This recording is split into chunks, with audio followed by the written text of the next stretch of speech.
you mentioned previously, 50% of our tax dollars, which you've easily seen on our assessments, go to public schools, which are largely ineffective at educating our children.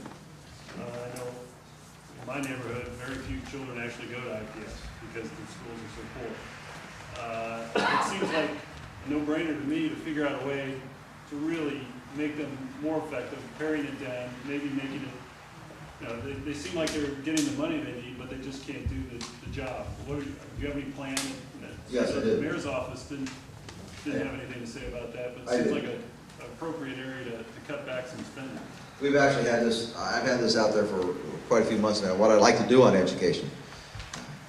And I'll applaud the mayor. I think the charter schools are fine. I really do. And those are a very cost-effective way to educate our children. I went through the 21st century charter school there in Capitol a few months ago and actually went to dinner there last week. They are doing it's a very good education for about half the cost of IPS. You can build a building in about 6 months as opposed to 24 months, and the cost of the average student there is $6,500 as opposed to $13,000 or $14,000 for IPS. And they do a much better job, clearly. And they don't have huge swimming pools and football stadiums, 10,000 seat football stadiums either. But but all that aside, this goes near and dear to my heart, and you must understand this, because I could have gone the wrong way myself. We need to create a public nonprofit partnership. There are and I'm sure many of you are in great nonprofits in this city, great nonprofits. But the fact is, educationally speaking, they're not tied together. To me, it's kind of like niche marketing. We need to give the particular kid or kids the help that they need. I would like to bring the nonprofits, frankly, into the school system. Charter schools will not expand enough to get it done. And some people just can't let go of the public school concept as it is, even though it's a 150-year-old model that clearly does not work today, and we are clearly in a multi-generational cycle of parents not even knowing how to help their kids.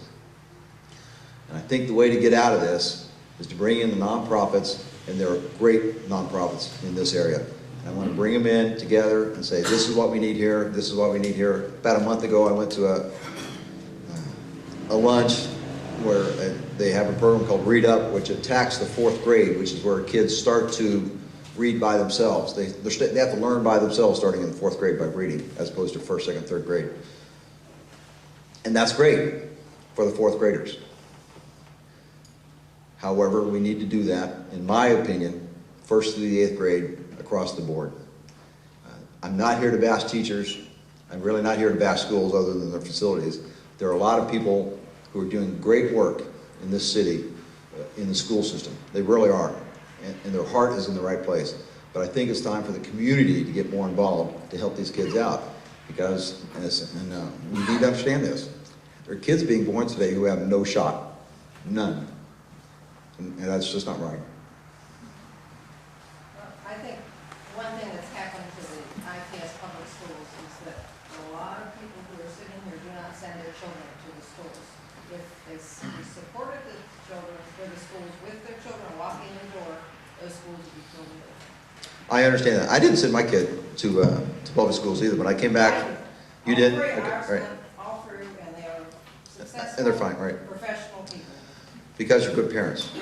Yeah, That's a big part. I know, I understand. It has nothing to do with being a good parent. Oh, I think it. Well, I mean, it does, but, if you take all these kids who are sitting, raised by these families out of the IPS public schools, you're where you are now. Well, I think that's probably true, but it's an individual parent's decision, and you have. But then you can't complain about IPS because it can't educate the kids who are, have disabilities. You can talk about your kids. Right. How many disability kids do they have in their service? Actually, the ones I've been through, they do.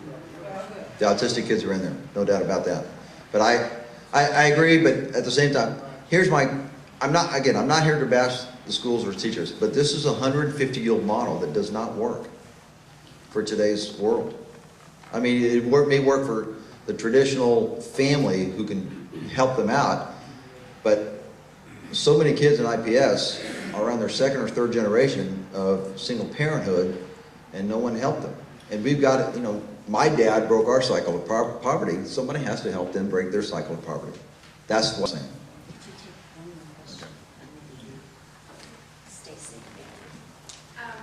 Taxes are obviously a hot button for voters right now, and from my standpoint, as a mother with almost two young children living on Meridian, one of the biggest or hardest things to swallow, I feel like, is all of my friends moved to Carmel. All of them are building new houses.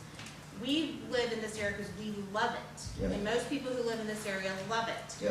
But we don't feel like we get any benefit, or improvements are very difficult, you know, to have fire hydrants painted or sidewalks improved or any projects that we're trying to work on. We've been told we have to raise all the money for it, even though we're paying all these taxes, which really should go back into the neighborhood as part of beautification and making what is a tourist attraction now for home tours, and people come, when they come to Indianapolis, where do they drive? They drive up into Meridian Kessler and look at the homes.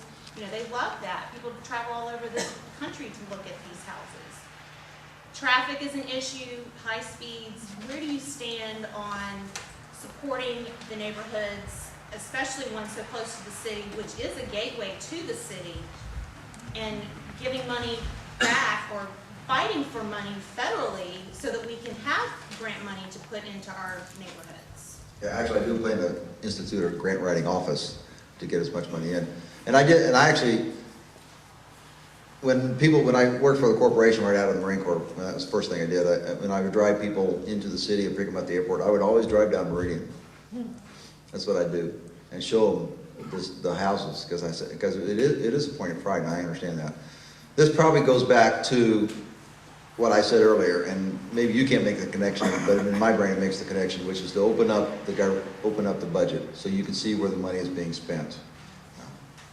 I've been very upfront that I want to bring back a Front Porch Alliance, and it probably would not affect your neighborhood necessarily as much as it might help, like Hawville or Fountain Square and that sort of thing. But I certainly want to give the neighborhoods back their fair share, and I understand the importance of Meridian Kessler. I fully get that.